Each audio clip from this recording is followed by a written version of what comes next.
So it's exciting to hear these other papers and comments because some of what I say is going to sound familiar in some ways. The kind of challenges have led to really interesting breakthroughs in some sense. So the project that I was using this fellowship for and undertaking delineates how writers in 18th century Britain represented and politicized disfluency and non-normative speech. Taking an historical perspective of disability, I understand language and its vocalization to be central considerations in the era's ongoing discourse surrounding the nature of human identity. It has remained so from the early modern era to the present. Now, what was useful for me, or sort of most useful about working in kind of digital humanities, is the opportunity to work at scale, to look at a range of terms. One of the challenges has been for me to discuss speech and disabilities associated with speech. I needed to delimit a field of inquiry, often with terms that exist now to describe sort of conditions and sort of non-normative speech that were sort of framed in much different ways in the early modern period.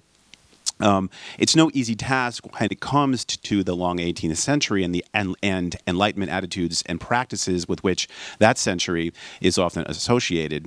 Perhaps it is because it was marked by an explosion in print culture. The period took a keen interest in various modalities of speech and other forms of communication, including vocalization, images, text, and gesture. The central question with which I began this aspect of the project was how and where we might locate renderings of vocal disability in 18th century print culture. Some scholars have suggested that disability was not a viable category for identity and embodiment in the 18th century, with the term not achieving its modern definition until the middle of the 19th century. I disagree with that claim. I have no evidence on which to base my disagreement. But then along comes Gale, and now I have a tool. However, the fact that disability was not so much a settled category does not indicate a lack of disability or representation in early modern texts. Far from it. Rather, the early modern era, with its emphasis on linguistic correctness and standardization, was precisely the period in which the idea, I'm arguing, of disability as we know it was being codified throughout a host of disciplinary discourses from, medicine, philosophy, drama, sort of linguistics, aesthetics, and poetry, etc. What I seek to do in this project, using vocal disability and non-normative modes of communication as a framework, is to locate the terms beyond disability, to discover where they reside, in what context and genres they appear, and how they function in those instantiations, and how they may point to modern understandings of what we now call disability. So just a kind of framing thing, which I know everyone has experienced. By the end of 2020, I realized that my project had reached a point where it would benefit from quantitative data, which is for me terrifying. But my primary search path, which had been traveling to archives to look at physical copies of these texts, had ceased as of March 2020. I don't remember why, but I had a great deal of the data acquired from previous research trips and from searching digital archives offered by some libraries, and I recognized I needed to expand my content sets of materials, primary materials. Now, while there has been significant work on 18th century rhetoric and elocution, there was no easy way to cross-reference those studies with my own work on disability. The ASECS Gale Fellowship opened up a possible avenue for bringing those strains of research together.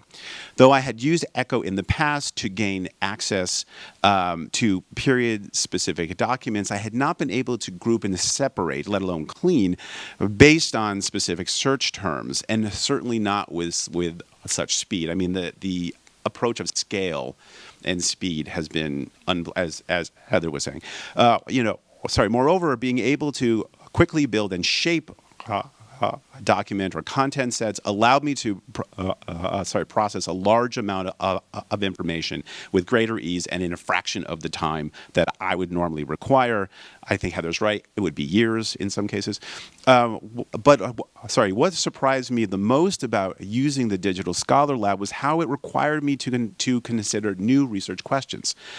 For example, while I was trying to locate trends and clusters of terms related to disability and speech over time, for example, stutter, stammer, stumble, mute, lisp, mumble, hesitate, etc., I realized that there were fascinating questions to be asked regarding the genre and the form of the documents related to the general search terms I had been using.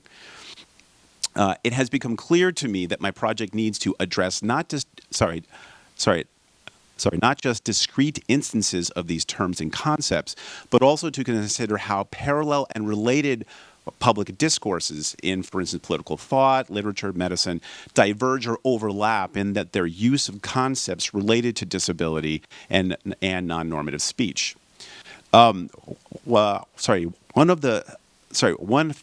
fascinating set of documents I discovered using ECHO and the DSL are those grouping notions of disability within a military context. I had not previously explored this, which it seems obvious, but but in this case, with regard to vocal disabilities, an example here is from a text called Poems, chiefly on religious subjects, including an elegy on the death of the late John Thornton by John Forster from 1797. It's kind of late in the period. This text emblematizes the unexpected nature of the search capability of using the DSL. Had I simply located this text in a library catalog, it's unlikely that I would have paused to read the full document. However, because I was able to cross-reference specific terms, I discovered a poem written by a military veteran that highlights his disability and thus his identity as a disabled veteran. But it's not the document itself. It is not a military document. So that to me was really unexpected. One sample from the text itself is where the author highlights the connection between his writing career as a poet and his military service and his physical impairment. And so here, quoting, most of these poems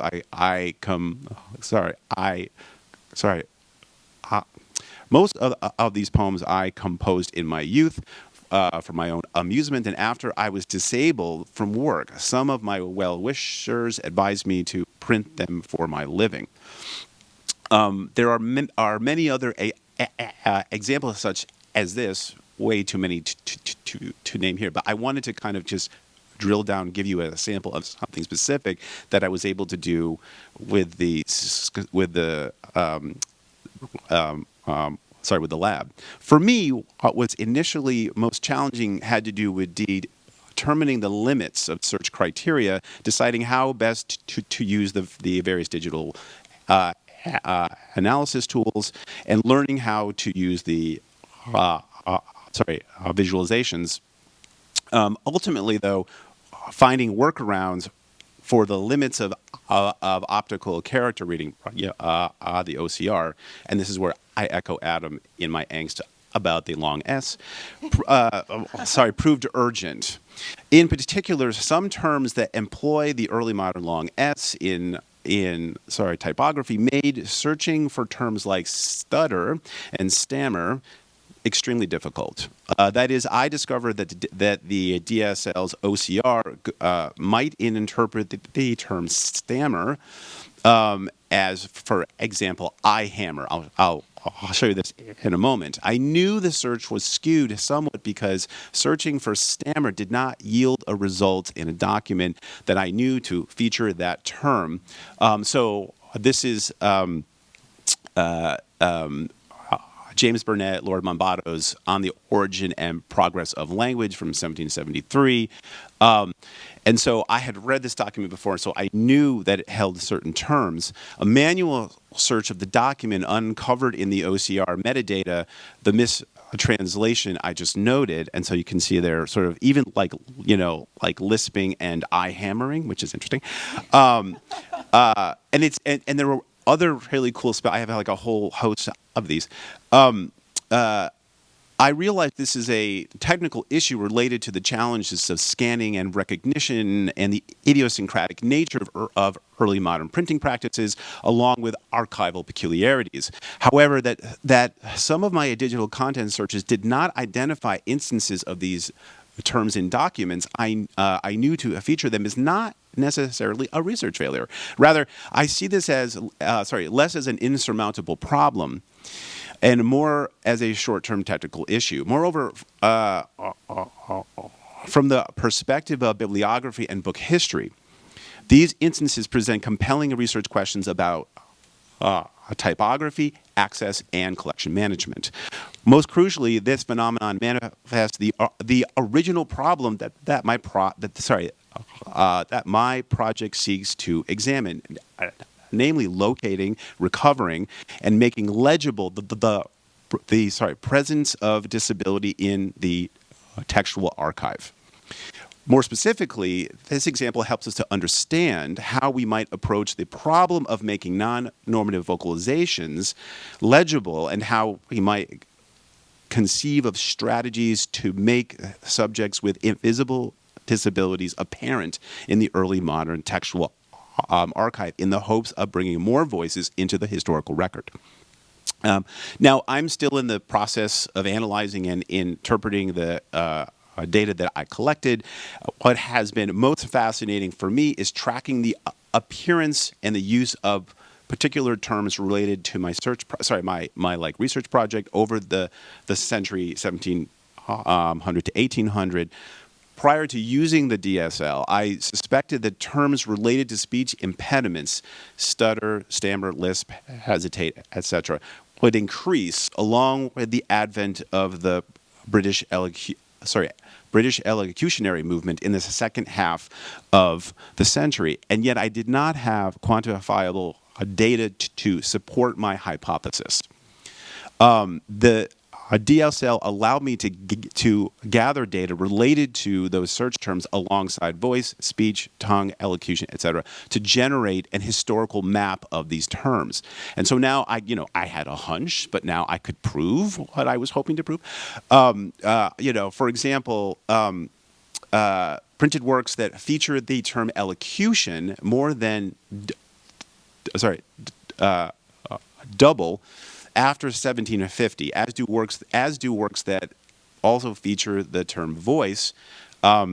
Moreover, with an increase in works dedicated to featuring voice and elocution, so too appears a rise in works invoking the terms defect, stammer, stutter, and lisp at around the same historical frequency. As I noted, I'm still working through ways to interpret this print phenomenon, but it seems likely that increased cultural attention to vocal correctness coincides with concerns over incorrect or defective speech, i.e. disability, in the second half of the century. And I'm extremely grateful to Gale and ASECS for this opportunity. Thank you.